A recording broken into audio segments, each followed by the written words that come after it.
मेरा नाम अनामिका है। मैं हमारे परिवार की सबसे बड़ी बेटी हूँ। मेरे बाद मेरे 5 भाई हैं। बचपन में ही मैंने अपनी माँ को खो दिया था। सबसे बड़ी संतान होने के नाते घर की सारी जिम्मेदारियाँ मेरे कंधों पर ही थी।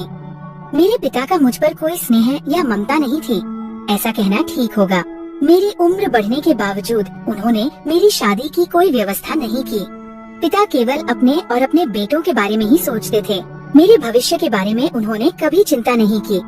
जब भी कोई मेरी शादी की बात उठाता, पिता एक ही बात कहते थे कि उनके पास दहेज देने के लिए पैसा नहीं है, इसलिए वे मेरी शादी के बारे में ज्यादा नहीं सोचते। पिता के मुंह से ऐसी बातें सुनकर मेरा दिल टूट जाता था। वे अपने बेटों को हर मामले में प्राथमिकता देते थे, लेकिन मेरे साथ 2 प्यार भरी बातें करने का भी उनके पास समय नहीं था। अपने भाइयों के प्रति उनका प्यार अपार था। देखते देखते मेरी उम्र 35 साल की हो गई, लेकिन पिता मेरी शादी के प्रति उदासीन ही रहे। इस घर में मेरा जीवन मानो एक नौकरानी जैसा हो गया था। सुबह से रात तक मैं मेहनत करती थी, लेकिन मेरे अच्छे बुरे की चिंता करने वाला कोई नहीं था। कभी कभी अकेले में माँ की बहुत याद आती थी। मैं सोचती थी कि अगर आज माँ जीवित होती तो शायद मेरा जीवन इतना कष्ट में नहीं होता। मुझसे केवल 2 साल छोटे भाई की शादी की बात चल रही थी, लेकिन मेरी शादी का चिंता किसी के दिमाग में नहीं था। ऐसी स्थिति में एक दिन मेरे छोटे चाचा हमारे घर आए। उन्होंने पिता को समझाने की कोशिश की कि बेटों की शादी की चिंता बाद में भी हो सकती है, पहले इस लड़की की शादी करो। उसकी उम्र बहुत हो चुकी है, अब देर करने से अच्छा वर नहीं मिलेगा, इसलिए अनामिका की शादी जल्दी कर दो। जब चाचा पिता से मेरी शादी की बात कर रहे थे, मैं दरवाजे के पीछे खड़ी सब सुन रही थी। मेरा मन खुशी से भर गया था, ये सोचकर कि कम से कम इस घर में कोई तो मेरे बारे में सोचता है। उस दिन चाचा मेरे लिए एक शादी का प्रस्ताव भी लाए थे। उन्होंने पिता से कहा, अगर ये रिश्ता हाथ से निकल गया तो तुम्हारी बेटी की शादी कराना मुश्किल हो जाएगा। उसकी उम्र 35 हो चुकी है। लड़के का बहुत बड़ा व्यवसाय है, हालांकि वो बिल्कुल भी सुंदर नहीं है। उसका रंग काफी सांवला है, लेकिन वे कोई दहेज नहीं लेंगे। वे बस एक अच्छी गृहिणी लड़की चाहते हैं। अनामिका से अच्छी और लक्ष्मी जैसी लड़की उन्हें नहीं मिलेगी, इसलिए इस घर में ही उसकी शादी कर दो। लड़की की उम्र 42 साल थी। शायद अपने रूप की वजह से ही उसे अब तक अच्छी लड़की नहीं मिली थी। मैं दिखने में काफी अच्छी थी, मेरा रंग भी गोरा था। जब चाचा ने पिता को बताया कि वह पक्ष बिना दहेज की केवल एक गृहिणी लड़की चाहता है, पिता तुरंत राजी हो गए। कुछ दिन बाद वह पक्ष मुझे देखने आया। मुझे देखकर उन्हें पसंद आया। उसी दिन मैंने पहली बार उस लड़के को देखा। उसे देखने के बाद मेरा मन बहुत उदास हो गया था। मैं सोच रही थी कि इतना कुरूप दिखने वाला इंसान मेरा पति होगा। लड़के का रंग बहुत काला था और चेहरा भी आकर्षक नहीं था। अगले ही पल मैंने सोचा, रूप से क्या होता है। लड़के का बड़ा व्यवसाय है, वह एक धनी व्यक्ति है, उसका बड़ा घर भी है। इस युग में पैसा ही सब कुछ है, इसलिए मैंने मान लिया कि ईश्वर ने मेरे लिए जो तय किया है वह मेरे भले के लिए ही होगा। मैं ये विश्वास करने लगी कि इंसान की असली सुंदरता उसके चेहरे में नहीं, गुणों में होती है। शादी से पहले चाचा ने बताया था कि लड़के के 5 भाई हैं और उनकी सारी संपत्ति बंट चुकी है। सभी अलग अलग घरों में रहते हैं। मेरे होने वाले पति के घर में केवल वह और उसके माता पिता यानी कुल 3 लोग रहते हैं। मैंने सोचा, अच्छा है, शादी के बाद कम से कम मुझे एक छोटा परिवार मिलेगा, मुझे ज्यादा मेहनत नहीं करनी पड़ेगी। इसके बाद शादी हुई और मैं ससुराल चली आई। ससुराल देखकर मैं अभिभूत हो गई थी। बहुत बड़ा घर था। शादी के बाद कुछ समय तक मेरे जेठ और उनके बच्चे भी इसी घर में थे। कई दिन बीत जाने के बाद भी वे अपने घर नहीं लौट रहे थे। वे मेरे पति के घर में ही रह रहे थे। पहले मैंने सोचा कि शायद शादी के आयोजन के लिए वे यहाँ आए, लेकिन बाद में मुझे पता चला कि इस घर में वास्तव में सभी एक साथ रहते हैं, कोई अलग नहीं रहता। शादी से पहले मेरे पिता या भाइयों ने इन बातों की अच्छे से जांच पड़ताल नहीं की थी। उन्होंने केवल औपचारिकताएं पूरी करके मुझे किसी तरह घर से विदा कर दिया था। मेरे पति जैसे भी थे, वे मुझसे बहुत प्यार करते थे। शादी के पहले कुछ महीने सब कुछ अच्छा चल रहा था। मेरी सास भी मुझसे बहुत प्यार करती थी। मैंने भी उन्हें अपनी माँ की जगह दे दी थी, क्योंकि मैं बचपन में माँ को खो चुकी थी और उनके अंदर मुझे अपनी माँ की छवि दिखाई दी थी। शादी की शुरुआत में सब कुछ ठीक था, लेकिन कुछ समय बाद मेरे पति बिजनेस के काम से विदेश चले गए। वे अक्सर काम के सिलसिले में बाहर रहते थे और कभी कभार घर आते थे। इस घर में हर कोई अपने अपने संसार में व्यस्त रहता था। कोई किसी के मामले में दखल नहीं देता था। जब जिसका मन होता वह कहीं चला जाता बिना किसी को बताए। यहाँ तक कि सभी एक साथ बैठकर खाना भी नहीं खाते थे। नौकर खाना बनाकर मेज पर सजा देते और जब जिसका मन होता वो खा लेता। जब तक मेरे पति घर पर थे तब तक सब ठीक थी, लेकिन उनके जाने के बाद समस्याएं शुरू हो गयी। मेरे जेठ और उनके बच्चे जो दिन भर अपने कपड़ों और सजने संवरने में व्यस्त रहते थे और अपने कमरों में ही रहते थे, कुछ नहीं करते थे। हमारे घर में 3 नौकर थे, इसलिए मुझे ज्यादा काम नहीं करना पड़ता था। सास के निर्देश पर मैं केवल ये देखती थी कि नौकरानियां ठीक से काम कर रही हैं या नहीं। मेरे काम से सास बहुत संतुष्ट थी। पति की अनुपस्थिति में मैं अपने कमरे में अकेले सोती थी और रात में कभी कभी उनके साथ फोन पर बात करती थी। एक दिन देर रात मुझे बाहर से तेज चीखने चिल्लाने की आवाज सुनाई दी। मैं समझ नहीं पा रही थी कि इतनी रात में कौन और क्यों चिल्ला रहा है। मैं डर के मारे चुपचाप बिस्तर पर पड़ी रही। इसके बाद अक्सर रात में ऐसी चीखने चिल्लाने की आवाजें सुनाई देती थी जो मुझे बहुत डराती थी। पहले मुझे लगा कि शायद इस घर में कोई भूत प्रेत का साया है, क्योंकि मैं इस परिवार की नई सदस्य थी, इसलिए मैं दरवाजा खोलकर बाहर देखने की हिम्मत नहीं जुटा पाती थी। एक दिन मैंने अपनी सास से पूछा, माँ, हर रात मुझे चीखने की आवाज सुनाई देती है, ये क्या माजरा है? उन्होंने कोई स्पष्ट जवाब नहीं दिया और बात को टाल गई। उस रात खाने पीने के बाद मैं अपने कमरे में चली गई। आधी रात को फिर से बाहर किसी के कदमों की आहट और पहले जैसी तेज चीखने की आवाज सुनाई दी। मैं सोचने लगी कि दिन में तो इस घर के सभी लोग अपने अपने कमरों में रहते हैं, कोई किसी से ज्यादा बात भी नहीं करता, फिर इतनी रात में बाहर कौन चिल्लाता है और किससे बात करता है। कुछ दिन मैंने सोचा कि शायद मेरे जेठ अपने बच्चों को डांट रहे हैं। आखिरकार एक दिन मैंने अपने सारे डर को दूर करके हिम्मत जुटाई और दरवाजा खोलकर देखने का फैसला किया। बिस्तर से उठकर मैंने बहुत सावधानी से दरवाजा खोला और बाहर देखा। मेरे ससुर किसी से फोन पर चिल्लाते हुए बात कर रहे थे और दूसरी तरफ वाले व्यक्ति को बहुत डांट रहे थे। मेरे ससुर बहुत गुस्सैल स्वभाव के थे। वे किसी से भली भांति बात नहीं करते थे और छोटी सी गलती पर भी बहुत गुस्सा हो जाते थे। वे एक चिड़चिड़े मिजाज के इंसान थे और मेरी सास के साथ भी अक्सर दुर्व्यवहार करते थे। घर के नौकरों से मेरा काफी अच्छा रिश्ता बन गया था। उन्होंने ही मुझे बताया कि मेरे ससुर अक्सर मेरी सास को मारते पीटते हैं। शादी के बाद मैं ये समझ चुकी थी कि मेरी सास बहुत अच्छे दिल की इंसान है। फिर मेरे ससुर उनके साथ ऐसा अत्याचार क्यों करते हैं? एक रात मुझे मेरी सास के कमरे से रोने और चीखने की आवाज सुनाई दी। मैं कमरे से बाहर निकली और उनके कमरे की ओर बढ़ी, ये देखने के लिए कि अंदर क्या हो रहा है और मेरी सास इस तरह क्यों रो रही है। लेकिन मुझे कुछ नहीं दिखा, क्योंकि उनके कमरे का दरवाजा अंदर से बंद था। जब भी मेरे ससुर मेरी सास को डांटते या मारते थे, मैं उनके कमरे के बाहर खड़ी होकर ये समझने की कोशिश करती थी कि आखिर वे मेरी सास के साथ इतने निर्दयी क्यों हैं। एक दिन दोपहर को मुझे फिर से मेरी सास की चीखने की आवाज सुनाई दी। वे इतना चिल्ला रही थी, फिर भी घर की दूसरी बहुओं ने कभी ये जानने की कोशिश नहीं की कि मेरे ससुर मेरी सास के साथ ऐसा व्यवहार क्यों कर रहे हैं। उस दिन दोपहर में मेरी सास की चीख सुनकर मैं उनके कमरे की ओर दौड़ी। दरवाजा खोलकर अंदर जो देखा उससे मेरे होश उड़ गए। मैंने देखा कि मेरे ससुर मेरी सास के बाल पकड़कर कैंची से उनके बाल काट रहे थे। ये दृश्य देखकर मैं स्तब्ध रह गई और तुरंत कमरे में घुसकर ससुर से कहा, बाबा, आप ये क्या कर रहे हैं? क्यों कर रहे हैं? आप हर दिन माँ के साथ ऐसा अत्याचार क्यों करते हैं? उनके बाल क्यों काट रहे हैं? मेरे ससुर गुस्से से गरजते हुए बोले, तुम्हें इतनी हिम्मत कैसे हुई इस कमरे में घुसने की? अभी यहाँ से निकल जाओ। मैंने दृढ़ स्वर में कहा, मैं कहीं नहीं जाऊंगी।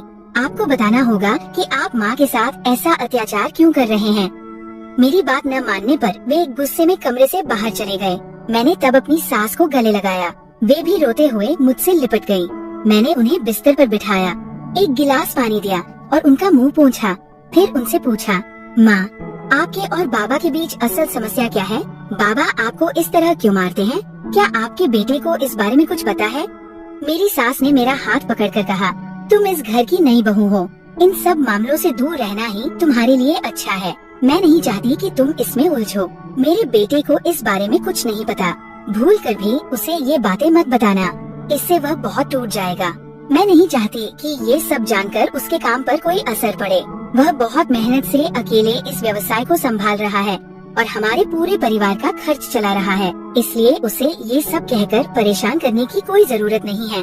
तुम अब यहाँ से जाओ और फिर कभी हमारे निजी मामलों में दखल देने की कोशिश मत करना।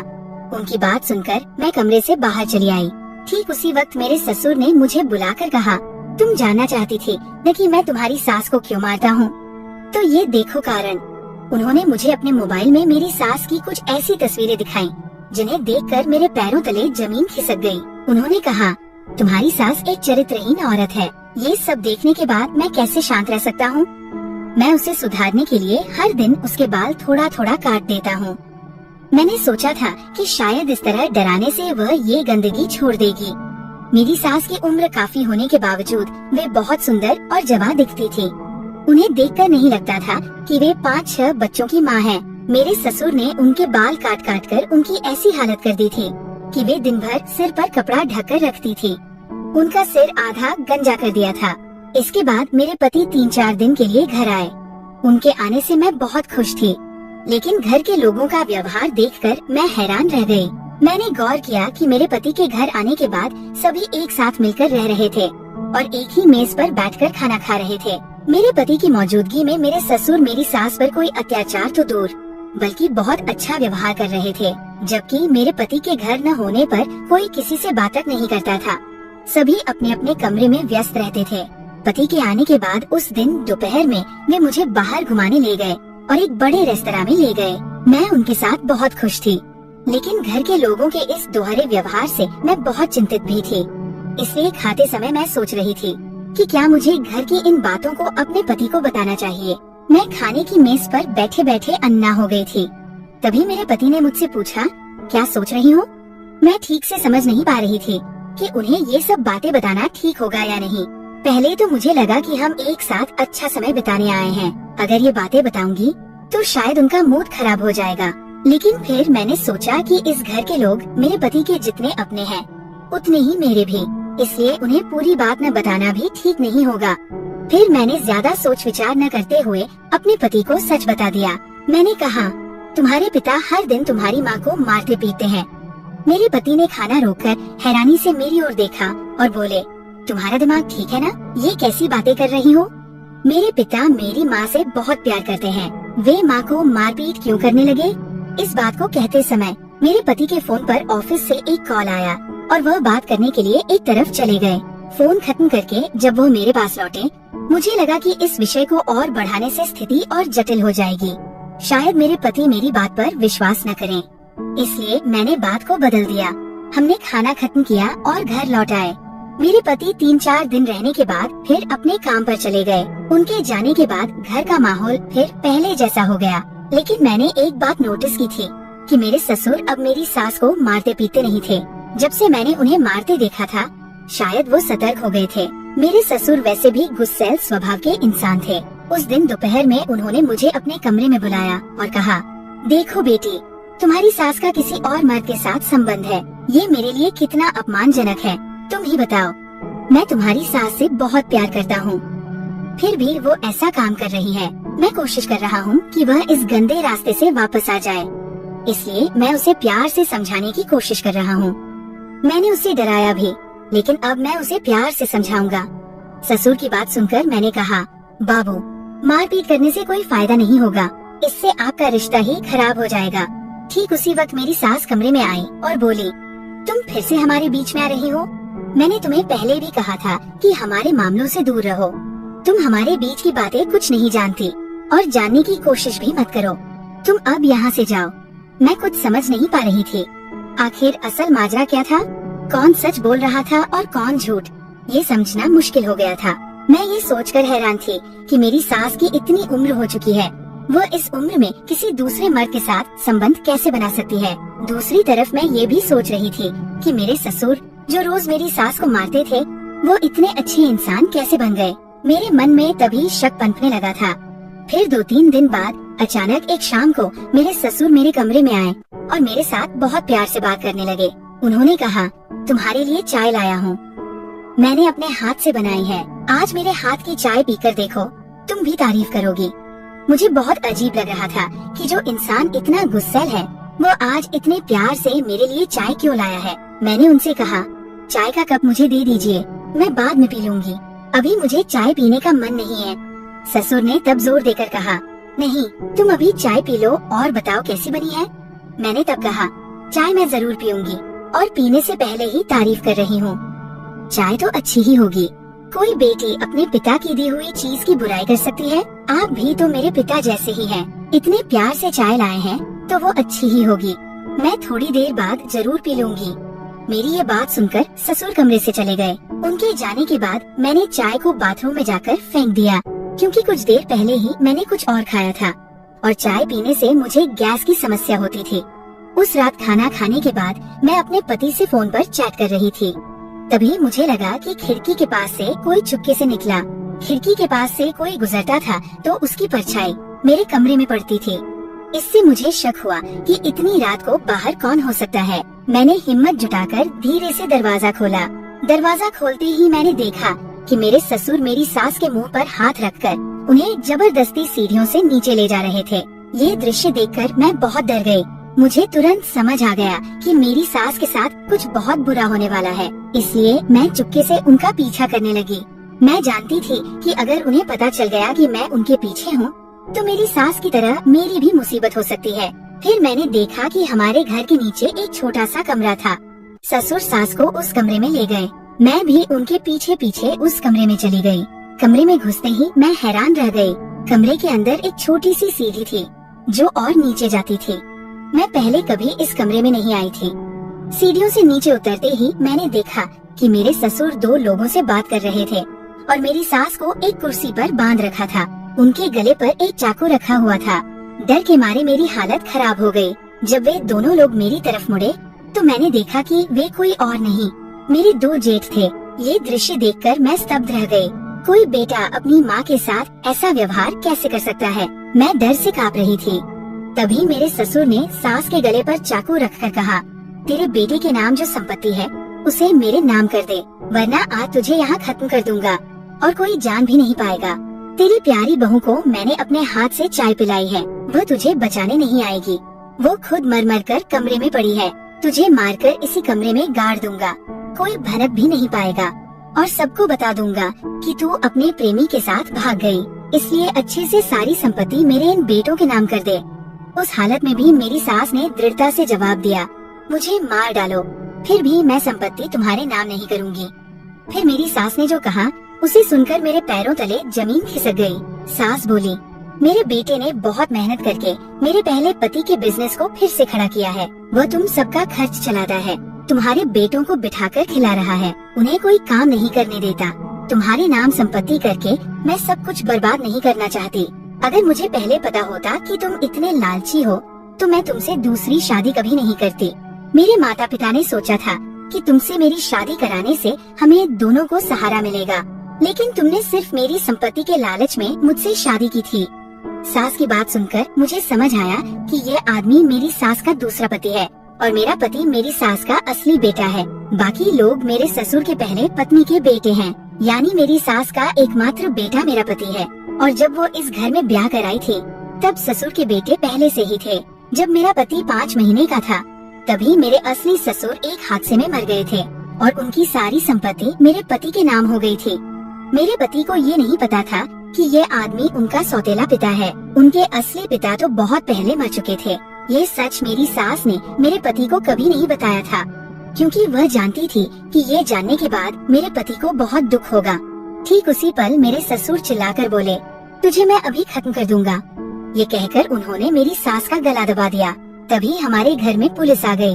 दरअसल जब मैं रात को अपने पति से चैट कर रही थी तभी मैंने देखा था कि मेरे ससुर सास को कहीं खींच कर ले जा रहे थे।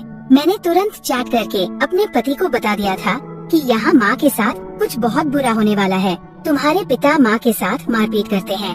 तब मेरे पति ने कहा था, अगर ऐसा कुछ है तो मैं अभी अपने एक दोस्त को भेज रहा हूँ।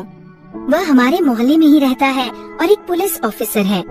मेरे पति ने ये भी कहा था, अगर तुम्हारी बात झूठ निकली तो मैं तुम्हें घर से निकाल दूंगा। मैंने अपने पति से कहा था, अगर मेरी बात झूठ निकली तो तुम जो सजा दोगे मैं मान लूंगी। पुलिस ने आकर मेरे ससुर और दोनों जेठों को गिरफ्तार कर लिया। तब मेरी सास ने मुझे गले लगाकर रोना शुरू कर दिया और बोली, मैं नहीं चाहती थी कि तुम लोग ये सब जानो, क्योंकि ये जानने से तुम्हें भी दुख होता, इसलिए मैंने तुमसे भी ये बात छिपाई थी। आज अगर तुम न होती तो ये मुझे मार ही डाल दे। इसके बाद पुलिस ऑफिसर ने मेरे पति को फोन करके सब कुछ बता दिया। मेरे पति अगले दिन ही घर लौट आए और मुझे और सास को लेकर इस घर को छोड़कर शहर में चले आए। मेरे पति ने उनके साथ कोई रिश्ता नहीं रखा और न ही उन्हें कोई आर्थिक मदद दी। ये सच जानने के बाद मेरे पति को बहुत दुख हुआ कि जिस आदमी को उन्होंने अपने पिता की तरह प्यार किया, उसी ने उनकी माँ के साथ इतना जघन्य व्यवहार किया। अब हम तीनों शहर में एक नए फ्लैट में रहते हैं और बहुत अच्छे से रह रहे हैं। बचपन से मुझे माँ का प्यार नहीं मिला, लेकिन मेरी सास मुझे अपनी बेटी की तरह प्यार करती है। आज मैं बहुत खुश हूँ। दोस्तों, आज की कहानी यही खत्म करता हूँ। कहानी में कोई गलती हो तो माफ कीजिएगा। अगर अच्छी लगी हो तो लाइक, शेयर और सब्सक्राइब करना न भूलें।